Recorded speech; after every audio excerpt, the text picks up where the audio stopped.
Progressive presents Forced Metaphors about bundling your home and auto. In sports, 3 goals is a hat trick. And when you bundle your home and auto with Progressive, you get a hat trick of great savings and round-the-clock protection. So you might be thinking, wait, that's 2 things. A hat trick is 3. But in this metaphor, great savings counts as 2 goals, and so does round-the-clock protection. So it's like 4 goals, and that's more than 3. It's basic math. Forced Metaphors, presented by Progressive. Bundle and protect today. Progressive Casualty Insurance Company and affiliates. Discount not available in all states or situations.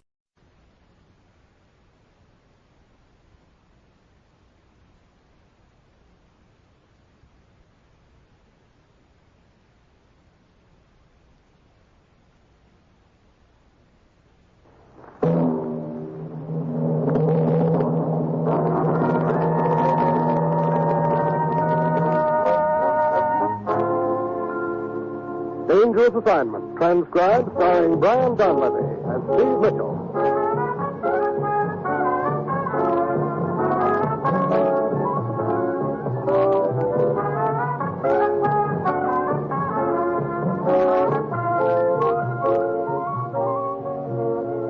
Yeah, danger is my assignment. I get sent to a lot of places I can't even pronounce. They all spell the same thing, though, trouble. But when I walk into the commissioner's office, I don't realize this assignment's going to prove that you can sometimes hit a home run with the swing of a rusty gate.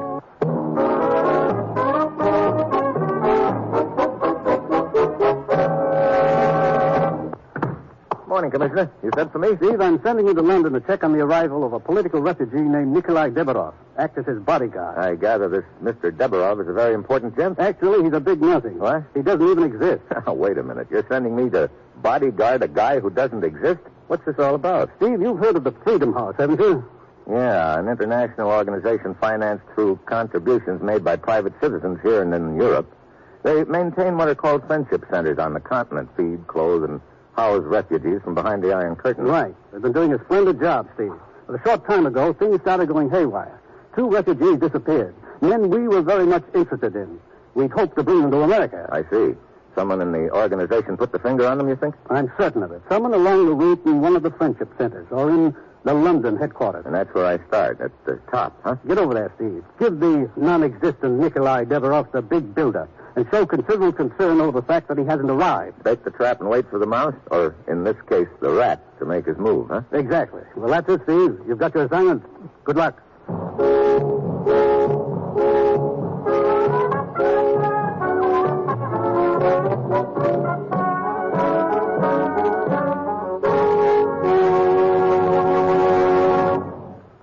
The National Broadcasting Company is presenting Dangerous Assignment, starring Brian Donlevy in the role of Steve Mitchell, colorful two-fisted government agent. At all those places of the world where danger and intrigue walk hand in hand, there you will find Steve Mitchell on another Dangerous Assignment. Magnificent musical entertainment is yours for the dialing every Monday evening on the NBC Radio Network. Listen on most NBC stations to these great programs. The Railroad Hour with singing star Gordon MacRae and guest artists from Musicdom's Hall of Fame. The Voice of Firestone, featuring Howard Barlow and the Firestone Orchestra and Chorus in the melodies you enjoy hearing. And the Telephone Hour, with the music of Donald Voorhees and the Bell Symphonic Orchestra.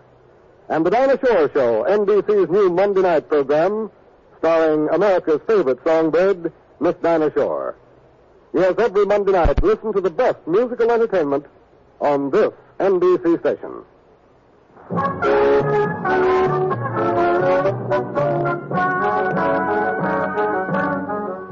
Sure, I've got my assignment. Get over to London and set up a trap for someone who's putting the finger on certain political refugees we're interested in bringing to the U.S.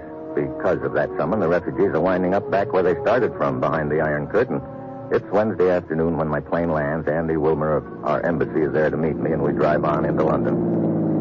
I thought it'd save you a little time, Steve, so I started checking on the Freedom House people as soon as I heard you were coming. Good deal. Let's start with the staff here in London. Margaret Harpool Tupper in charge.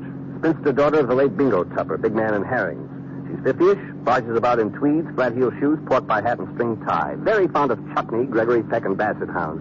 Not necessarily in that order, however. She sounds interesting. I doubt if you'll find her in the office this afternoon, this being her day with the Amersham Bird Watcher Society. Who will I find in the office? A Polish girl named Maria Ostrovic, a refugee herself. She came to the organization a few years ago and is now Miss Tupper's secretary. Blonde, 24, very attractive. Oh? And you can stop drooling. She's having dinner with me tonight.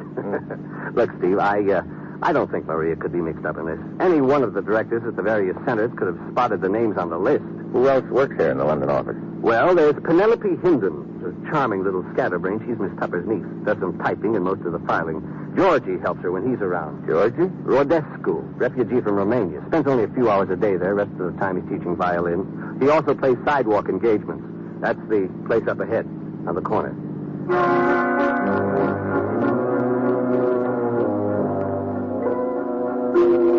Headquarters for Freedom House is located in a dark and musty old building in the heart of London's produce district. I make my way cautiously up the creaky stairs, and as I reach the second floor, a tall, thin gent in a badly battered corduroy jacket comes down the corridor toward me.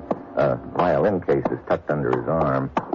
Good afternoon. Hello, I'm looking for the officers of Freedom House. I myself have just come from there. It's around the corridor to your right. Come, I show you.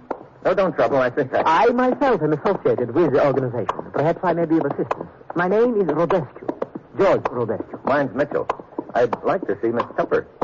She's not in. Today is bird watching day. But Maria, Miss Ostrovich is here. In here, sir. Oh, Maria. Yes, George. Mr. Mitchell, Miss Ostrovich. Mr. Mitchell is seeking information. How do you do? Please, sit down, Mr. Mitchell. Thanks. But first, I think you'd better look at my credentials, Miss Ostrovich. Huh? Oh, a United States agent. Oh? I'm looking for a man traveling under the name of Nikolai Deborov. Aha. He's in some trouble, yes? No. My government is anxious to locate him. I'm to see that he gets to the U.S. safely. I see. And you have come to us because? He's staying at one of your friendship centers on the continent. At least, we hope so. In that case, it will be a simple matter to find him. Let me see now. The list for this month should be here. We have not yet consolidated them, but... Miss Penelope was working with it some time ago. Perhaps on her... Never mind, Georgie. I have them. Now, the name again, Mr. Mitchell.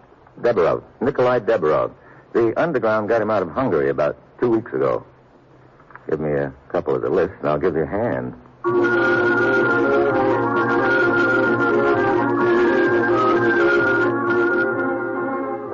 I go through the motions, check the list out of Paris, Antwerp, Rotterdam, Milan, CS, Maria, and Georgie come through the rest, but of course the name Deborov doesn't show up. You said this man was traveling under the name Deborov. It is not his real name? No, it isn't. But if you were to tell me what... He wouldn't use his real name. We also instructed him about that. We felt it wouldn't be advisable. Aha! He's in danger, eh? Of course. Since your government is so anxious to get him safely to America, it stands to reason that there are those behind the Iron Curtain who would like to prevent it. That's right, Georgie. Look, Miss Ostrovich, would you do me a favor? Of course. Would you contact the various centers and check on this for me? Deborov must be found. Do you have a description of him? There is a possibility he might have been forced to assume another identity. You're right. Well, all I know about him is that he's in his late 50s, has a medium build, gray hair. Very well. I will send the wire immediately.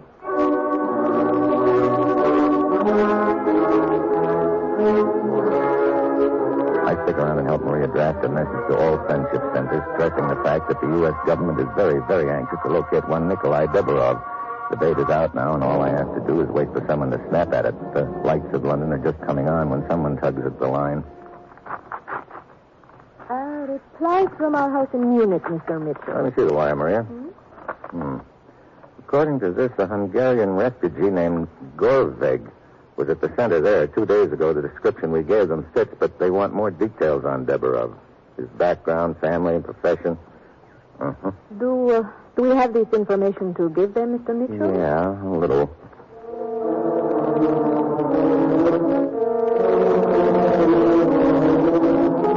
On the reply to Munich, I don't give out with too much information, just enough to generate a little more excitement and interest. For Deborov's profession, I put politics. Maria sends off the wire, and I go on to my hotel. A couple of hours later, I'm in the dining room putting the finishing touches to one of the specialties of the house when someone pulls up at my table. Hello, Steve. Hi, Andy. Sit down. Hey, I thought you had a date. It's off, thanks to you. Maria decided she'd better stick around the office. Oh, sorry. She tell you about the wire from Munich? Yeah. Sounds interesting, doesn't it? I'm already packed. Then unpacked. Huh? That's what I came over to tell you. Maria got another wire from Munich. The added info you sent didn't fit. The man they had in mind wasn't married, came from a different town, and was a bricklayer by profession. Oh, great. Yeah, the fish you thought you had at the end of your line turns out to be an old rubber boot. But here's something that might interest you, since you seem to suspect any and all persons connected with Freedom House. What is it? I ran into Miss Tupper at the office a little while ago. She's invited us to drop around to her place for a saucer of brandy this evening. Oh? Yeah, she seems very anxious to cooperate. Feels that she might be of great help if you're willing to take her into your confidence. Okay, let's go around and have that saucer of brandy with M.H. Tupper.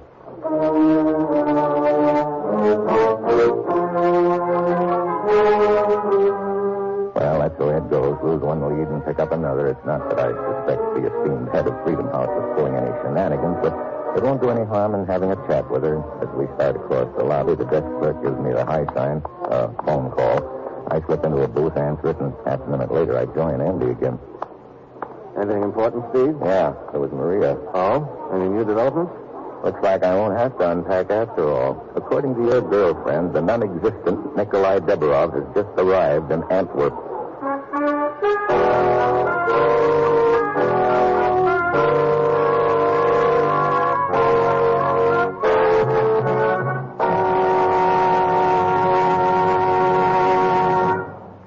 Steve Mitchell will continue his dangerous assignment in just a moment. Cancer is likely to strike anyone at any time. It hits men and women alike. It hits the young as well as the old.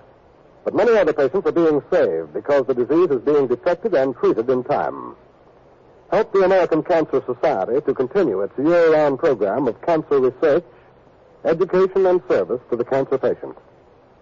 Protect your own family by learning to recognize the 7 danger signals of cancer.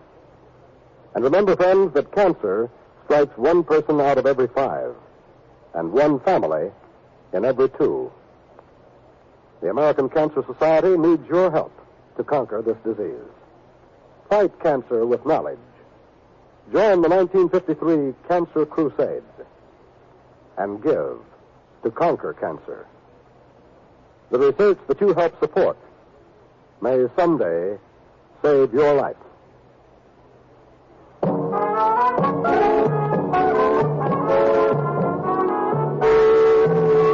Now back to Dangerous Assignment and Brian Donlevy as Steve Mitchell.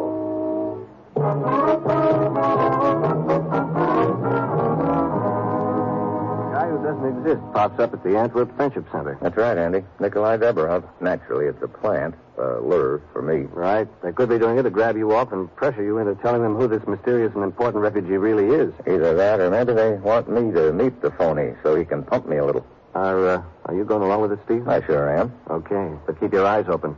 Real open.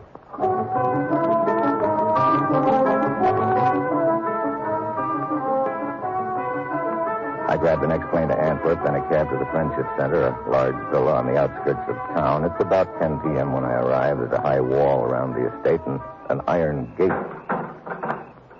Oh, locked. What do you want? I didn't see you in the shadows. What is it you want? Mainly to get through the gate. Why do you wish to get in? Look, before I answer any more questions, I want to know who's asking. Of course. I'm Lieutenant de Jun, Lieutenant? Antwerp Police. Oh, I see. Here, better take a look at my credentials, Lieutenant. So, what can I do for you, Mr. Mitchell? How come you're at the Friendship Center? There has been a murder here. What? Yes, only half an hour ago. Who was killed? A man named Nikolai Deborov.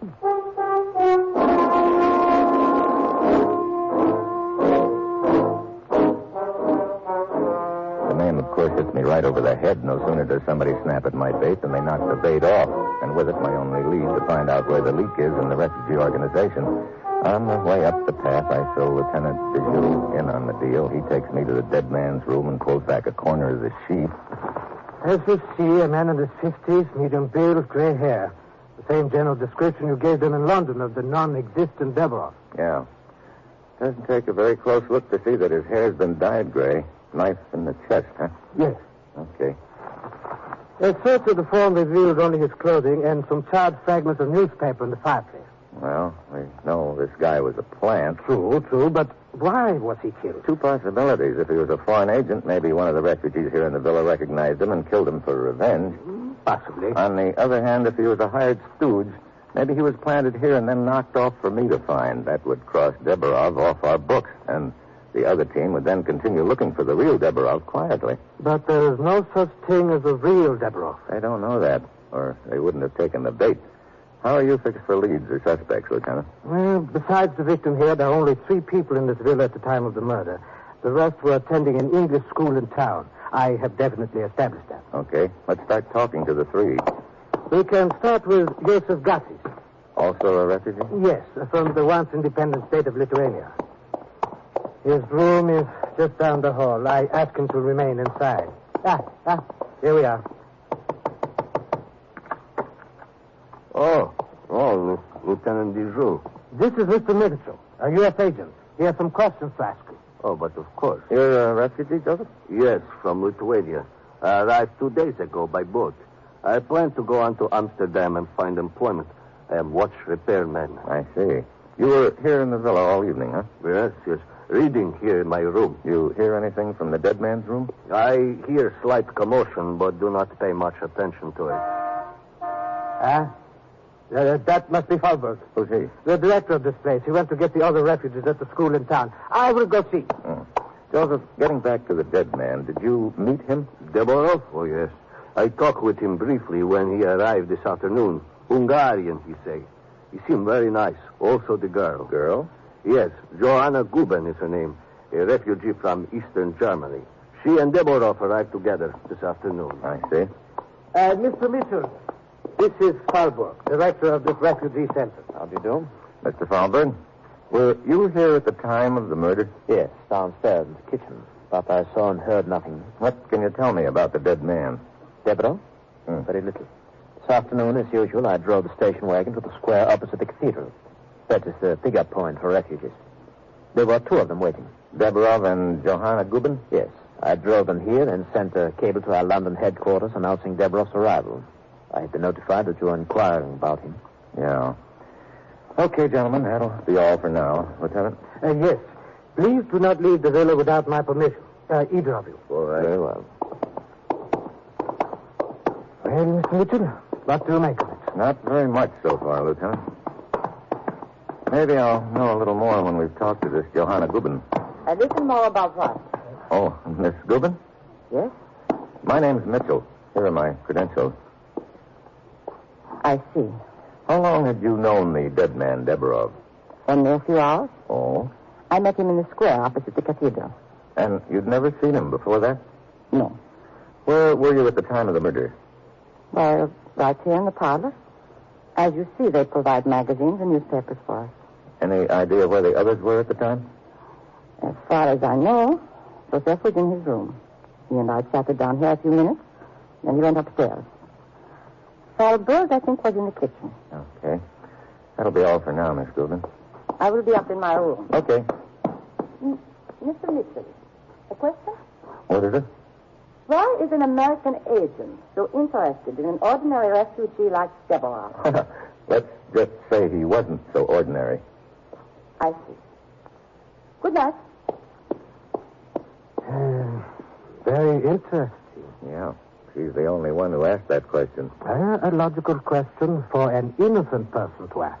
Yeah, and a good cover for a guilty one.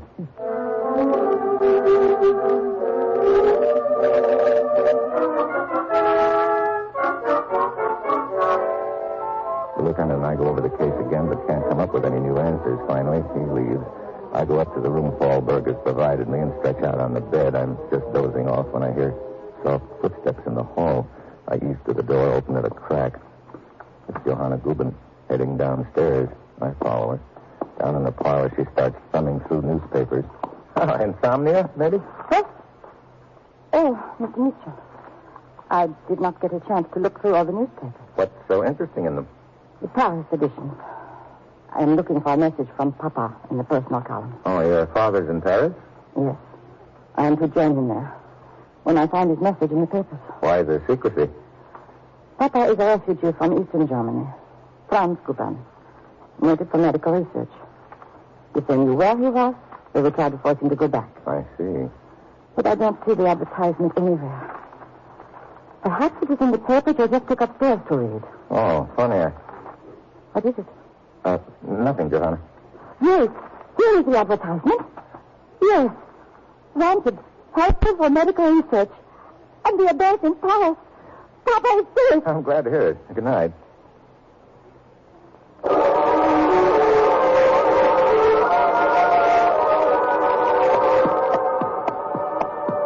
I head upstairs fast. Something Johanna had said started things clicking. I go to the dead man's room in the fireplace. Yeah, the charred fragments of newspaper the lieutenant mentioned earlier. Then I make another discovery. One of the fragments is smoldering. Things add up fast now. I found down the hall to Joseph's room. It's empty. Then out the window I spot a figure moving in the garden. I ease out the back and along the garden path, but I'm in too much of a hurry. Suddenly, he's in behind me with a gun. Fire enough, Mitchell. Hello, Joseph. I guess you overheard Johanna tell me about the paper you took upstairs. Yes, I checked Deverov's room and discovered I had not burned it completely in my hurry.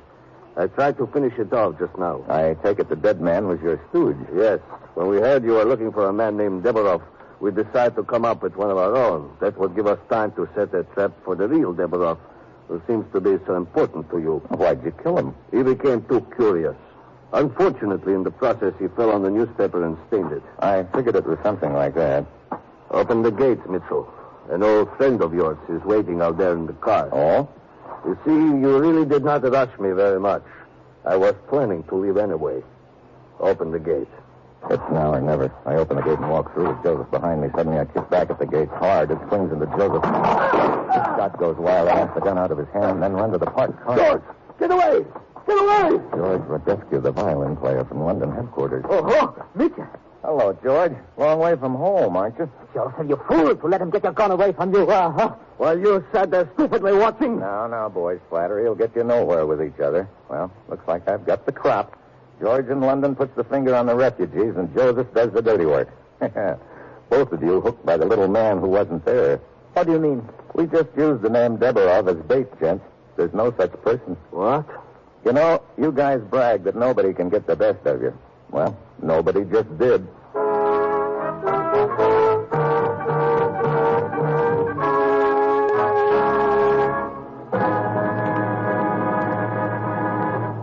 Our star, Brian Donlevy, will return in just a moment. Variety is the spice of life, they say, and variety is what we at NBC attempt to give you each Thursday evening. Yes, each Thursday on most NBC stations, you'll hear such entertaining programs as The Roy Rogers Show, Father Knows Best, Truth or Consequences, The Judy Canova Show, and Eddie Cantor's Show Business Show. Roy Rogers brings Western song and adventure from the Double R Bar Ranch in Paradise Valley. Later, it's time for Father Knows Best, with Robert Young in the title role. And perhaps you'll agree that the thing about which Father knows best is trouble. But trouble or not, there's always fun-filled listening when it's time for Robert Young to star on this station. Ralph Edwards brings you Truth or Consequences, and the action really begins when a contestant misses a question and has to pay the consequences. Judy Canova adds to the mirth and merriment with hilarious comedy and some songs in her own delightful style. Then Eddie Cantor brings you his show business show, during which he reminisces about his years in the entertainment world. Yes, every Thursday, listen to all of these fine shows on most NBC stations.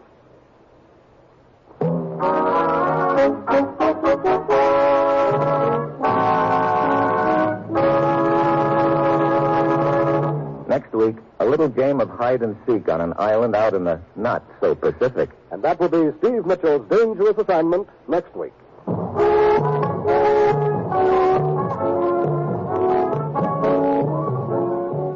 Featured in tonight's cast were Paul DeBarge, Tony Barrett, Jimmy Bates, Jan Arvan, and Jimmy Tatum. This is John Storm speaking. Dangerous Assignment, starring Brian Donlevy as Steve Mitchell, with Herb Butterfield as the commissioner, is written by Bob Blythe and Adrian John Day and directed by Bill Clark.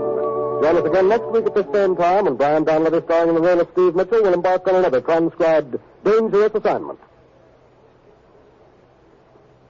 Fridays, listen to Best Plays on NBC.